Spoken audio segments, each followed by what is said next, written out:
Yo, Raplines Dalumat, nandito ulit tayo sa Noise Control Marikina, maging Yeah!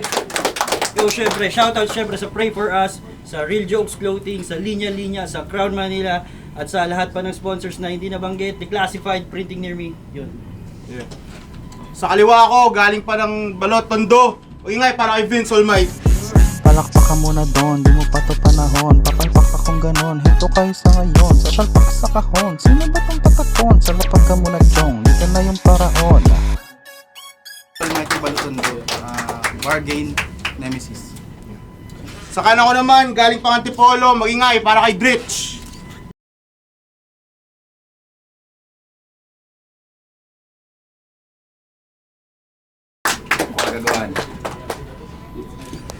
Nananong ko ito si Vince, pinili niya muna si Dritch. Dalumat, Raplines, first round. Isang Tagalog na naman nagaan yung Bisaya. Kaya medyo nakakapikon. Alam ko mainit ulo mo kasi sa bahay nyo, never pa kayo nagka-aircon. Akala niya nakakasindak pag sumisigaw sa venue, yung galawan na latang desperado, yung postura mo parang tambay na walang mauwian pag linggo. Ako subukan mo hamunin ng palaliman, pakupalan, sureball may kalalagyan ka sa akin. Subukan mo ko sigaw-sigawan habang nag-i-speed ka. Bigla na lang kitang sasapakin. Ang masakit doon, kaya kita mamain. Kahit mas mukha ka matanda kaysa sa akin. Nakakahiya kung uuwi kang winasa ko dito sa Raplines. Bit-bit mo pa naman yung liga sa bargain.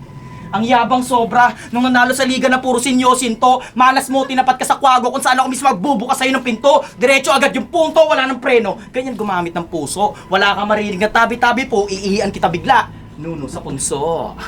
Ngayon, paano mo ako yayabangan? Nag-battle rap ka lang naman kasi nauuso. Papansin masyado, kulang sa aruga. Kung hindi ka binigyan ng pansin sa banyo, di ba pagkataon mo madali kung mauuga? Kung magpapatawa ka lang, sige, papalakpakan kita rito. Hanggang ma-realize mo, hindi dapat ginagawang adobo ang aso. Yeah. Kasi namumulutan to ng aso. Hindi ka makahayop, masyado kang brutal. Bit-bit mo yung trauma, ginagawa mong puhunan sa lirikal. Hindi kita pwedeng katayan. Pangatlong laban mo pa lang to. Sasalubungin ka ng kwago, tignan mo ko sa ere. Diretso sa noo mo. Kasi di nyo ba napansin sa mga laban niya, tunog palakol to pa nagra-rap. Paborito niyang gawin pag tanghali, magjakol habang nakasuot ng cup. Kaya dito, mabibisto, papakitaan kita ng alisto. Huwag ka umastangan dito, baka iligaw kita Finding Nemo. Wala dito si Sinyo, kaya huwag ka kay Bitro magpabibo. Bibilib lang yan sa'yo pag ginawa mong mic yung dildo. Kaya ako maghahatid sa'yo sa impyero, susundan kita sa bawat kanto. Ngayon ano pakiramdam makalaban na sumusunod sa'yo na anino? Yan, para kay Vincent Heidi. Dalumat game? Yeah! Mula bargain niya yung nasa Raplines para sa kalaban mang himay. Kasi wala kang alam sa sining, hindi ka marunong na mag-rhyme. Mas pakikitaan ko tong kapwa baguhan. And I know you can't deny na may bar ka magigain kapag nag-rap sa kada line. Kaya, Aldrich de la Cruz, siya ay taga Antipolo. Aking pinatos para lamang sa aking holo. Cancer din niyang coops at astahang laki ulo. Bad trip din ng moves, parang wasalak si lolo. Laging mema tumalak, walang kasing bobo. Yung presence kaumay, tas hangad lagi boto. Mabibiyak tumas, hasa ang aking bolo. Pang sisibak ko sa mga yan kahit solo. Samantalang, pinaringgan ka ng basic flow na nakaholo, Aldrich. Samantalang laban niya kay Trev, nirime niya yung patalim sa titignan. Bad trip. Pero yung sumunod doon, mas nakakaloko. Fuck shit. Tsaka na ako babaon sa'yo kapag hindi ka na absent. Patalim. Titignan. Absent-minded ka ba nung grade 2? Ano bang motto mo? Don't let them know your next move. Tas pugin-pugi sa sarili. Laging binibida yung mukha niyang mahaba. Ulol face card man o school card, pareho lang yan na mababa. Kasi kung makikita natin utak nito, malamang, magtatago na lang siya. Mahihiyain sigurado kasi ikaw nagmamay-ari sa kanya. Kasi paano mapag-isip si Aldrich? Sige, buksan ang iyong bungo. Mamamanhid ka sa pagsalin. Tila hirap dumaloy ang dugo. Sasakit leeg mo sa akin, sa pwesto nagkamali ka ng tulog.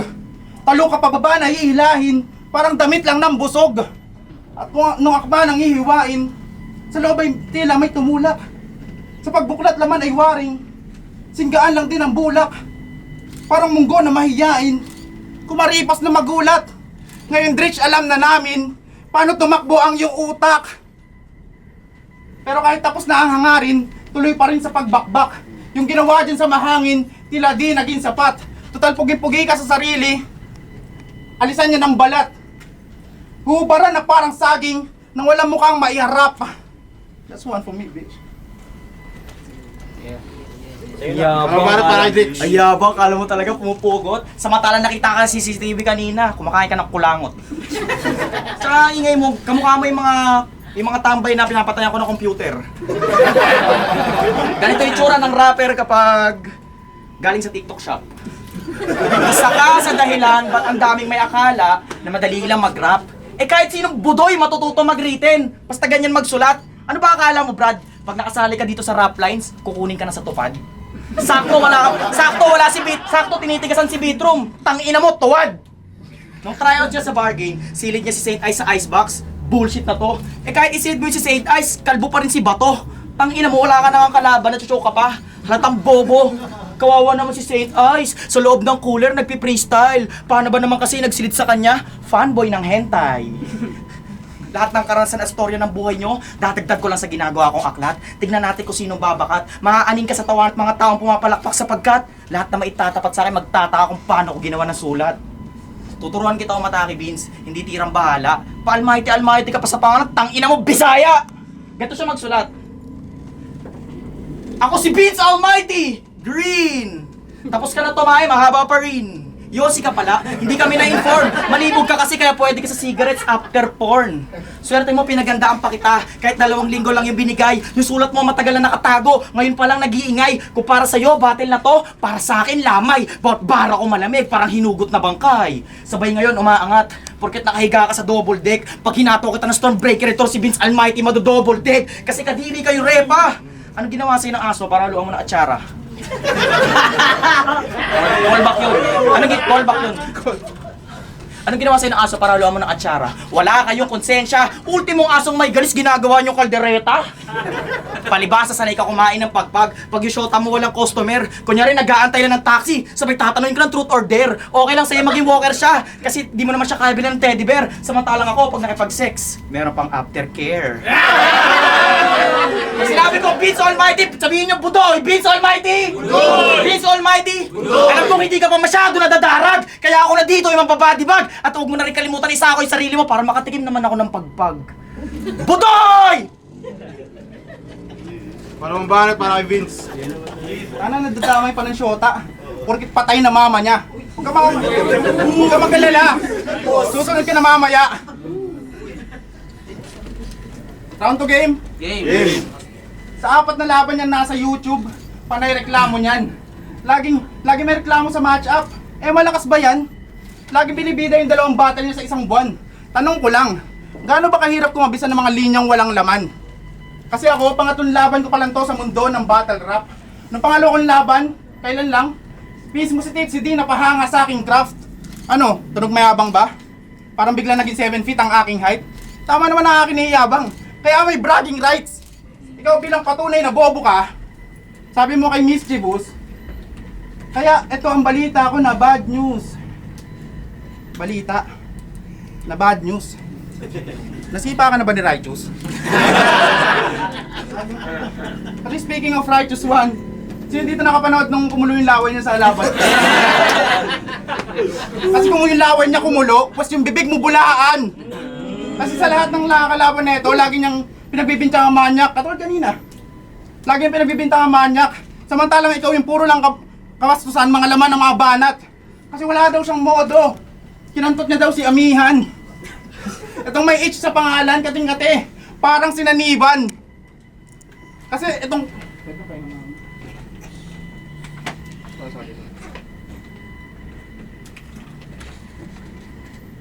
Kasi itong may H sa pangalan, kating-kate, parang sinaniban. Kasi kahit hangin, basta pang babae yung pangalan, babanatan. Meron akong kilala pre, batang bata. Mia Sunin pangalan. Rebelde nga lang. Kasi gumalang daw sa tagasulat ng title ng Pinayflix, yan sabi niya. Ulol, gumalang ka sa tagasulat ng pangalan Modric sa lapida. Pero hindi ako yun. Pinatay na kita gamit sulat ko. At di na para isulat pa yung tanging magpapaalala sa'yo. Pero lahat naman tayo mamamatay. Lahat naman tayo mamamatay. At pareho tayong papunta sa libingan, Brad. Pero sa ngayon, ikaw lang nakahiga. Kami naglalakad. Pero saglit, hindi ko pala nasabi kung paano siya sa kalsada ay nakita. Hindi makilala, nakabalot sa dyaryo, parang laman siya ng balita. Pero nung pagtanggal ng balot, parang bakit di pa rin makilala ng pamilya? Oo nga pala! Inalisan ko nga pala siya ng mukha kanina! Walang balat, UP pa, parang lumang black shoes! Bukas Aldrich, laman ka ng obituaryo. At yun yung balita ko na bad news. Mongoloid. The longest. Diba? Putang inang yan. Hindi ka nag-rap, gago, nagsasalita ka lang. Alam mo, Vince, wala ko ba nagsabi sa'yo na hugis garapata ka? Ang liit, tas ang taba, puta madago ka! Pero mag-ingat tayo kay Vince kasi mukha siyang sumasabog. Ganito yung itsura ng mga LPG sa amin bago pumutok. Tangina kasing katawan yan, hugis gasul. Pero tama na tayo sa mababaw na letra.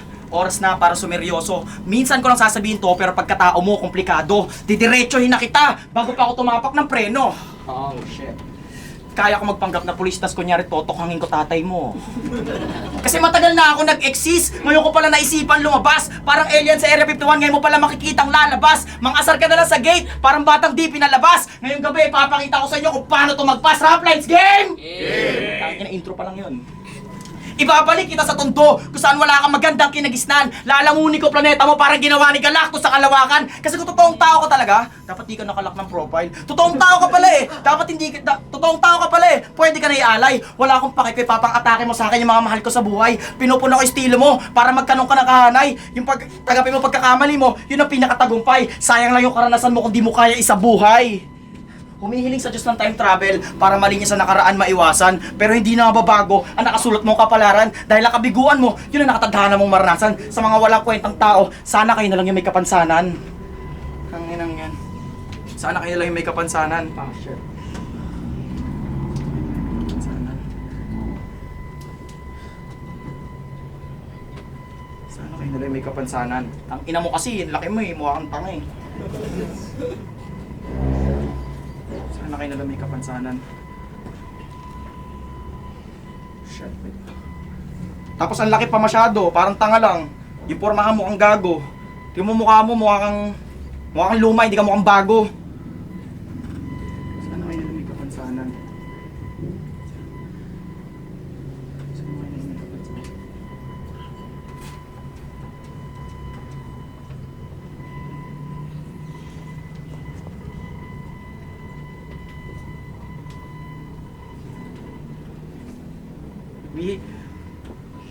Ah, shit. Teka.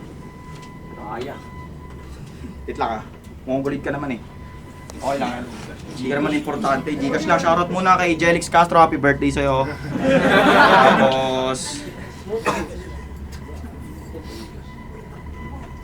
papunta na tayo sa realidad. Kaya medyo masakit. Diba? Di pa kasi reality yun eh. Gago. Di pa yung reality. Ano pa lang yun? Fake joke. Papunta na tayo sa realidad, kaya medyo masakit at mabigat. Wala nang patawad-patawad, talagang papatay na lang agad. Ganyan yung pinili yung presidente, puro karasan yung pinatutupad. Hindi ako aktivista at hindi rin ako sumasama sa mga rally. Ikaw battle rap na lang yung sinusugulan mo, mukhang hindi ka pa pang derby. Sumulat ka na may punto, wag kang puro konsepto. Sayang lang yung pagkain kung di mo alam gumamit ng kubyerto. Maraming beses ka nadapa, ngayon ka palang bumabangon. Tumutubo ka palang, nandito na ako para manlason. Kung takot ka sa init, hindi ka pwede sa impyerno. Matitinik lang na halaman na nabubuhay sa disyerto. Mahina pa yung dritsa na kalaban mo, pero malaking sampal sa'yo. Alam mo na pinagkaiba natin ngayon, pinagtapat tayo. Sulat, gagong, mukhang tanga. Kaya ng round dyan, doon pa ako mas narindi. Kapansanan daw, sino napipi? Wag puta. Tanga! Budoy! Ikaw ngayon, Budoy.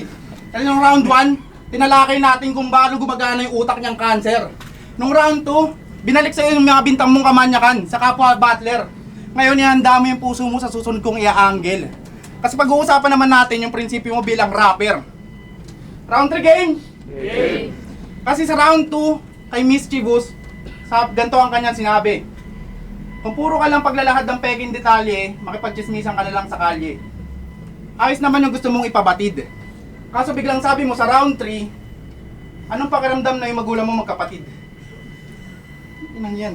Kita sa harap ng camera, nilunok sariling suka niya. Oo, mababaw, pero pagiging lalaki mo dun pa lang, nasukat na. Katulad kanina. Kung ano-ano mga pinagsasabing kabalbalan. Walang ibang alam kundi puro katangahan. Sa pagiging hipokrito, ikaw ang nangunguna. Kaya babansagang kitang one. Kaya, pero ito mas malala. Ako mismo nahiya sa mga sinabi niyan. Gantong galawan binabayaran para mga binoto lang sa halalan. Good. Kaso biglang, hala, joke lang po. Inang yan. Kung di mo pala kayang panindigan, sana sinarili mo na lang. Hindi mo kaya usigin yung mga mapanlamang, Juan. De la Cruz ka pa naman. Ano to? Sinabi mo yun sa harap ng mga kwago. Totoo mga pinaglalaban nun tapos ikaw manggagago. Pero sa bagay, wala ka nga palang pakialam. Kasi nga, di ba? Lahat ng pinapasukan ko private school. Umuwi ako sa bahay namin na may buhay na masarap. Sa bagay, kailan ka pero hindi abang buhay ng... Pero wala namang masama kung nabibigay sa kanya yung buhay na komportable. Pero hindi habang buhay nandyan ka, kailan ka magkakaroon ng pake. Kapag yung pinapasukan mong private school, sobrang lala na. Kapag inuuwi mong buhay na masarap, hindi na masagana. Kasi naglalaro ka ng rules of survival, di ba? Doon ka mahusay. Pero wala kang pake sa mga totoong sumusunod sa rules para lamang mag-survive sa buhay. Ilan to? Ano? Ginamit sa'yo yung mga salitang galing sa'yo mismo. Kasi hindi lang basta battle rap ang battle rap. Dangal mo nakataya dito. Kaya sa susunod na sulat mo, ayusin mo, dapat tol ay simuto. At Odrich, madiin mga sulat ko. Dama ko sa likod mo. Tayo.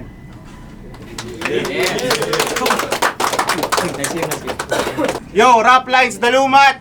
Vince Almighty versus Dritch, magingay para sa laban na yun. Oh. Boto ng mga orado. 4-1 para kay Vince Almighty. Thank you kay Dritch, thank you kay Dritch. Thank you, Pero Miss Vince Almighty. shoutout sa mga kasama ko sa fiancé ko, kay Rebecca. Tsaka sa mga tropa sa bargain, tsaka sa tropa sa balon. Angelo, Jello Kulot, tsaka Joseph. Bawi tayo sa susunod, wala eh. Yung ganun talaga, medyo hindi rin ako yung pakiramdam ko eh. Judges. Ayun, tough love line to Vince ko. So, kailangan sa bumoto kay Twitch. So, inano ko siya per round tsaka sa intensity. So, round 1 medyo ano pa sila, nagkakapaan pa sila. Pero ayun, early medyo may slight edge din sa Twitch. So, and then round 2, para sa akin, malaking lamang ni Twitch dun sa round 2 kasi yun nga, bukod sa nag-choke si Vince Almighty dun sa round 2, maraming magagandang binitawan or ayun, parang ang laki ng lamang ni Twitch dun sa round 2. Sa round 3 naman, ayun, no doubt kay Vince Almighty. Pero yun, meron pa rin siyang konting slip-ups dun sa round 3 kaya para sa akin, mas malaki pa rin yung lamang ng round 2 ni Twitch kumpara sa round 3 ni Vince Almighty. Ayun na, shoutout sa mga bago ng Rap Lines, New Blood. Welcome sa Rap Lines. Ito, maganda na may mga bago tayo na mag-spice up na naman sa quality ng komedya na meron yung Rap Lines. So, ayun, round 1, dikit, good start. Pero sa round 2, parang malinaw na Adrich. So, unang parte, nakakasabay si Almighty eh. Pero sa mga bandang huli, medyo nagsastumble na. Tapos sa round 3, si Almighty kasi kita naman, consistency, although may mga stumble na konti, pero nadadala. Tapos yung sulat, consistent pa rin. Ganyan. So props pa rin kay Dritch sa komedya. Pilit niyang dinadala. Tsaka may charisma eh. Nakikita niyo naman, may charisma. Tapos ayun, dahil sa mahabang choke ni Dritch, tapos yung kubyerto.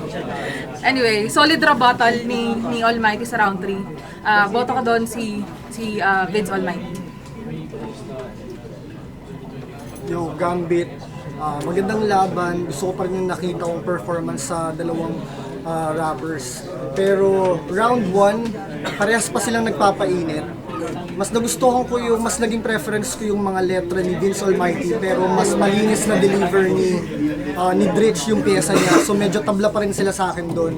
Round 2 na keep up ni Dritch yung momentum niya. Mas malinis na deliver, pumupuntos na rin siya tapos medyo dumapa ng konti si Vince Almighty. So medyo slight edge kay Dritch nung round 2. Pero round 3, medyo malaki yung naging dapa ni Dritch doon. Tapos, nairaos naman ang nakapundigay rin naman ng puntong si Vince Almighty. Medyo hindi lang para saan malaking dapa yung nag-choke na siya tapos nagbasa pa siya. So, ayaw natin encourage yun. So, Vince Almighty. Elias, pantay sining karapatan. Maganda yung laban. Solid yung aggression ni Twitch. Just yung estilo naman ni Vince Almighty. Round 1, medyo nagpapainit pa sila nun. So, binigay ko ng tabla. Pero round 2, bigay ko yung kay Twitch Malines. Pero yung round 3, sayang eh. Nag-choke siya sabay naglabas ng kodigo, which is minus yun eh. So, kay Vince tayo, mas nabitaw niya yung linya ng maayos. Sumasabay siya sa 1, 2, and 3. So, Vince. Okay, Aru. Binoto ko si Vince Almighty. Yung round 1, binigay ko siya ay Dritch. Sa sunod-sunod na punchline na comedy. Tapos round 2, binigay ko na siya kay Vince Almighty. Sa mga ano niya na, yung mga lines niya na nasipaan naman ni Righteous, bula ang bibig, gano'n. So, tapos yung enter niya na maganda. Tapos round 3, binigay ko rin kay Vince Almighty. Kasi doon medyo may standard din may stample din si Vince Almighty, pero nag-choke si Dritch. Dapat pre-style niya na lang gano'n, pero naglabas siya ng sayang yung prep. Kaya binigay ko kay Vince Almighty. Galingan niya. Hindi na ako nakita.